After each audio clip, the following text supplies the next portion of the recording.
Good afternoon student. आपण बघा मागच्या व्हिडिओ लेक्चरमध्ये साऊंड बघत होतो, त्यामध्ये आपण म्युझिक अँड साऊंड स्टडी केला. नाव ह्या व्हिडिओमध्ये आपण या चॅप्टरमधला जो लास्ट पॉईंट आहे that sound produced by humans, म्हणजे आपल्यापासून आवाजाची निर्मिती कशी होते ते आपण बघणार आहोत. So first, either speak a little loudly or sing a song or produce humming sound like a bee and put your fingers on your throat.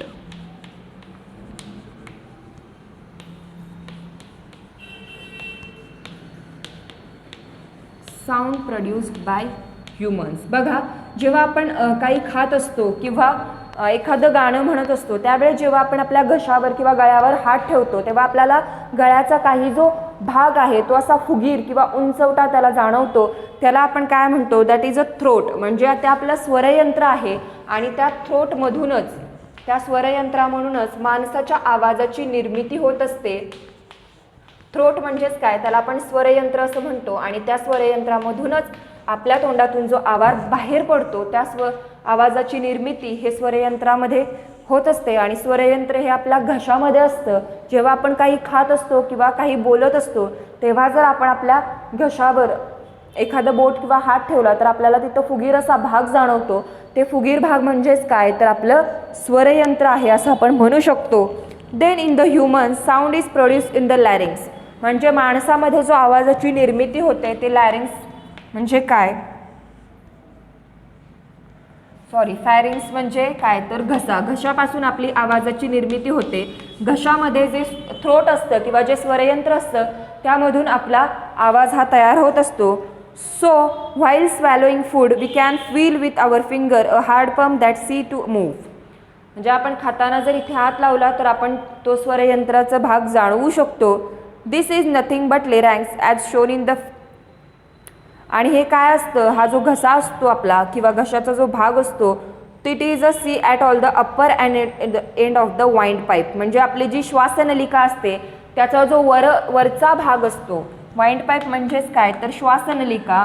त्या श्वासनलिकेच्या वरच्या बाजूला आपलं स्वरयंत्र असतं, upper side of the wind pipe. आपले जे घशामध्ये श्वासनलिका असते त्या श्वासनलिकेचा जो वरचा भाग फुगीर जाणवतो ते म्हणजेच आपलं स्वरयंत्र किंवा थ्रोट.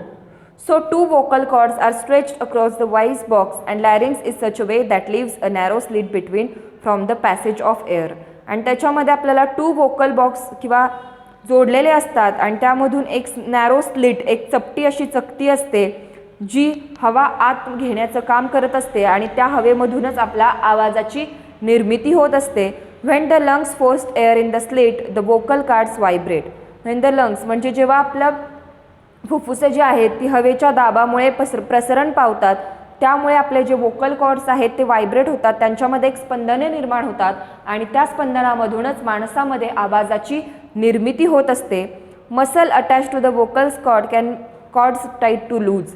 आणि याच्यामध्ये जे मसल्स असतात ते मसल्स काय करतात तर त्या वोकल कॉर्ड्सला जे आहेत ते त्याला घट्ट किंवा कमी म्हणजे टाईट किंवा लूज करण्याचं काम करत असतात. When the vocal cords are tights and thins the type of quality voice is different.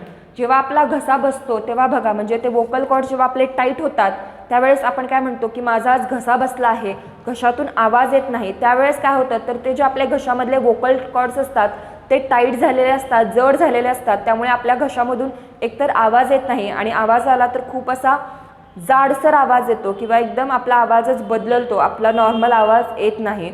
परंतु तेच वोकल कॉर्ड्स जेव्हा लूज असतात तेव्हा मात्र आपण नॉर्मली नेहमीप्रमाणे बोलू शकतो. पण जेव्हा जे टाईट होतात तेव्हा आपल्या घशातून एक वेगळा घोगऱ्या प्रकारचा आवाज आपल्याला जाणवू लागतो.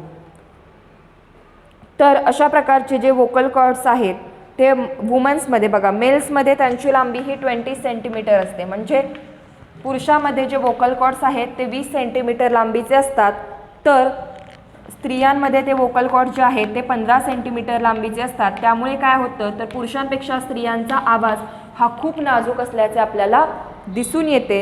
आणि त्याच्यापेक्षा 15 सेंटीमीटरपेक्षा सुद्धा जे लहान वोकल कॉर्ड्स असतात ते आपल्याला लहान मुलांमध्ये आढळून येतात आणि त्यामुळे मेल व फिमेलच्या तुलनेत लहान मुलांचा जो आवाज असतात तो खूपच नाजूक असल्याचा आपल्याला दिसून येतो.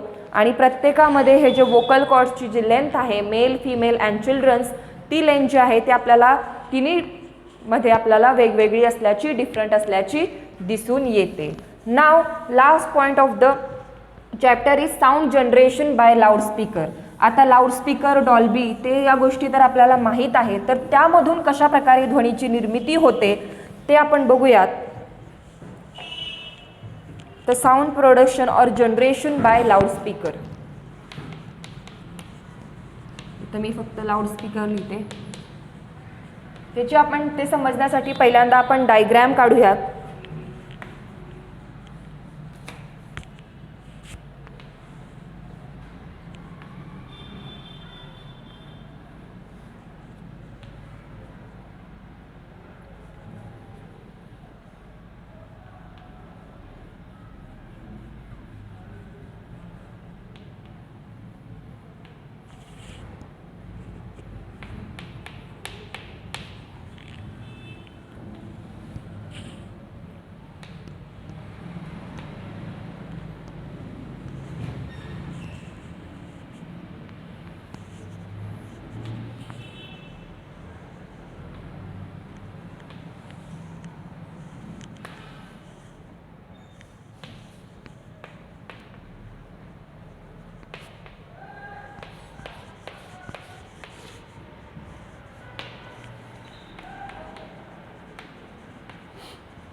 तर बघा अशा प्रकारे लाऊडस्पीकरचा जो आतला भाग असतो तो काही अशा प्रकारे असतो आणि यामधून साऊंडची म्हणजेच ध्वनीची निर्मिती होत असते. तर बघा, if you must have you know that the sound can be produced using loudspeaker, then the internal arrangement of loudspeaker is just like this figure. So it consists of a permanent magnet. म्हणजे याच्यामध्ये एक कायम प्रकारचं चुंबक उपलब्ध असतं, magnet असतं आणि त्या मॅग्नेटमुळं a coil is wound around it and if a current flows through this coil it also generate magnetic field. बघा, जेव्हा आपण इलेक्ट्रिसिटी याच्यामध्ये सप्लाय करतो तेव्हा ही जी कॉईल आहे किंवा या जी तारा आहे ती काय करत असते तर मॅग्नेटिक फील्ड क्रिएट करत असते, म्हणजे एक चुंबकीय क्षेत्र निर्माण करत असते. कधी जेव्हा आपण तिच्यामधून इलेक्ट्रिसिटी पास करतो तेव्हा ही जी कॉईल आहे ती एक प्रकारचं मॅग्नेटिक फील्ड क्रिएट करत असते. So you must have seen that two magnets are brought each. त्यामुळे काय होतं तर याच्यामुळे we have seen that due to back and forth motion of the branch of the turning fork sound waves are produced. So in the same way here due to back and forth motion of the loudspeaker screen sound waves are produced in the air. म्हणजे बघा, जेव्हा जेव्हा ह्याच्यामध्ये magnetic field जेव्हा create होत असतं म्हणजे चुंबकीय क्षेत्र निर्माण होत असतं तेव्हा ही जी कॉईल आहे ती पुढे मागे हालचाल करत असते, पुढे मागे हलत असते. It moves to the back and forth. Then the frequency and amplitude of the movement of the coil its depend on the variation of the current flowing through the coils. आणि ही जी हालचाल आहे ती पूर्णपणे इलेक्ट्रिसिटीवर डिपेंड असते. जशी जशी आपण तिच्यामध्ये इलेक्ट्रिसिटी पास करू तशी तशी या ज्या कॉईलची हालचाल आहे ती पुढे मागे कंटिन्युअस होत राहते आणि ती एक प्रकारचं मॅग्नेटिक फील्ड म्हणजे चुंबकीय क्षेत्र निर्माण करत असते. आणि त्यामुळे as the coil moves the conical screen of the loudspeaker which is attach to the back and forth. आता बघा, या कॉईलला जो अटॅच एक स्क्रीन आहे, जो पडदा आहे, जशी ही कॉईल पुढे मागे हलायला लागते तसा हा जो पडदा आहे तो सुद्धा पुढे मागे मुवमेंट करायला लागतो किंवा हलत असतो.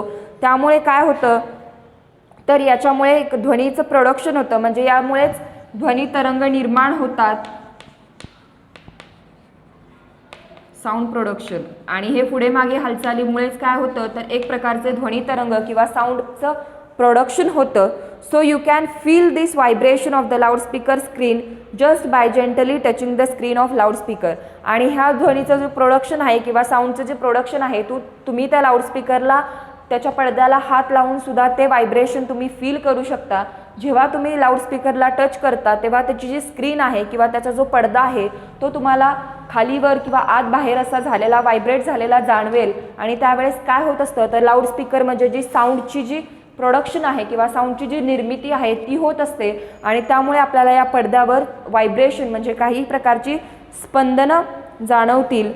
So very loud sound can be produced by using a loudspeaker. आणि त्या लाऊडस्पीकरमुळे आपण उच्च वारंवारतेचा ध्वनी किंवा अगदी उच्च आवाज जास्तीचा आवाजसुद्धा आपण ह्या लाऊडस्पीकरपासून निर्माण करू शकतो. आणि त्यामुळेच हे लाऊडस्पीकर जे आहे ते आपण पब्लिक प्लेसेसमध्ये किंवा कोणत्याही फंक्शनसाठी यूज करत असतो.